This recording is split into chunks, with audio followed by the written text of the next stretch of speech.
ஒருநாள் புத்தர் தனது சீடர்களுடன் அருகே உள்ள ஊருக்கு நடந்து சென்று கொண்டிருந்தார். அந்த ஊருக்குச் செல்ல ஓர் ஆற்றைக் கடக்க வேண்டும். வெகு தூரம் நடந்து வந்ததால் ஆற்றங்கரையே அடைந்தபோது அனைவரும் களைப்புற்றிருந்தனர். அதனால் சிறிது நேரம் இளைப்பாறி விட்டு செல்ல முடிவு செய்த புத்தரும் சீடர்களும் ஆற்றங்கரை அருகே ஒரு மரத்தடி நிழலில் அமர்ந்தனர். அப்போது புத்தர் தனக்கு மிகவும் தாகமாக இருப்பதாகவும் ஆற்றில் இருந்து தண்ணீர் எடுத்து வரும்படியும் ஒரு சீடரை அனுப்பி வைத்தார். உடனே ஆற்றை நோக்கி விரைந்தார் சீடர். அப்போதுதான் அவருக்கு முன்பாக ஒரு மாட்டு வண்டி ஆற்றை கடந்து கொண்டிருந்தது. அதனால் ஆற்று நீர் கலங்கியிருந்தது. இந்த விஷயம் சீடருக்குத் தெரியாது. தண்ணீர் கலங்கி இருந்தது கண்டு இந்த அழுக்கு நீரை எப்படி குருவுக்கு குடிக்க கொடுப்பது என்று யோசித்த சீடர் மீண்டும் புத்தரிடம் வந்து, அந்த ஆற்று நீர் குடிப்பதற்கு உகந்தாக இல்லை குருவே என்றார். இல்லை இல்லை, அது அப்படி இருக்காது.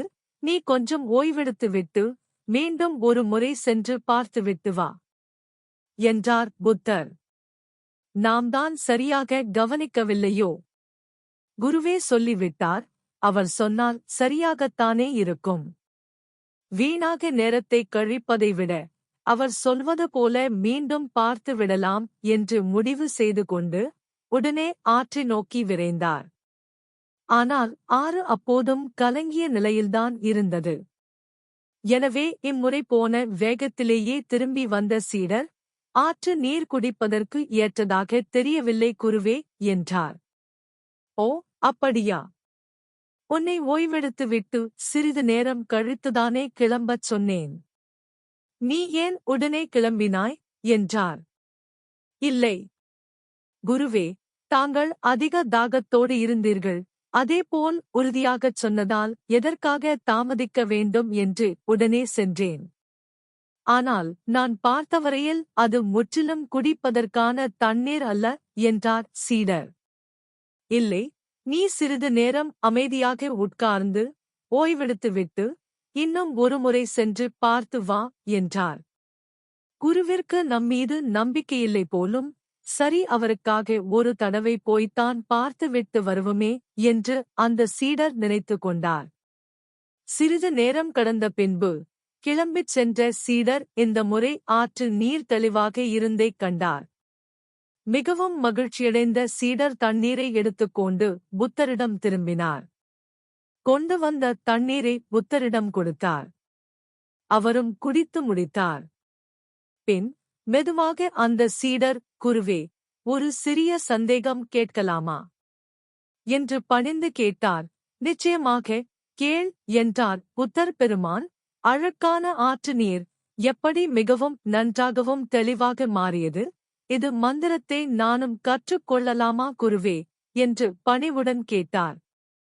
சிறிய புன்னகையுடன் புத்தர், அப்படி ஒன்றும் மாயாஜலம் எதுவும் நிகழ்த்தப்படவில்லை என்று கூறியவர் தொடர்ந்து சீடருக்கு அது பற்றி விளக்கத் துவங்கினார். நீ தண்ணீர் கொண்டு வருவதற்காக ஆற்றுக்குச் செல்வதற்கு முன்பு ஒரு மாட்டு வண்டி ஆற்றைக் கடந்து சென்றிருந்தது. அதனால்தான் ஆற்று நீர் கலங்கிவிட்டது.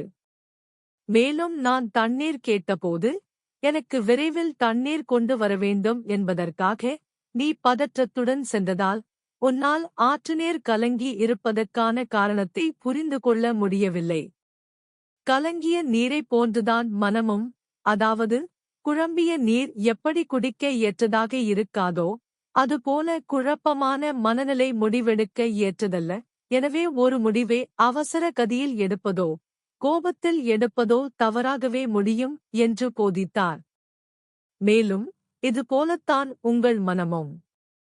உங்கள் மனமானது குழப்பத்திலிருக்கும்போது அதை அதன் போக்கிலேயே விடுங்கள். சிறிது நேரம் சென்றதும் அதுதானே தெளிவடையும். சிறிது நேரம் கோர்மையாக இருங்கள். மனதை அமைதிப்படுத்த எந்த ஒரு விஷயத்தையும் கஷ்டப்பட்டு செய்ய வேண்டியதில்லை. அது தானாக அமைதியடையும். பின்னர் எடுக்கும் முடிவே சரியாக இருக்கும். பொறுமையே மனதினை பக்குவப்படுத்தும் என்றார்.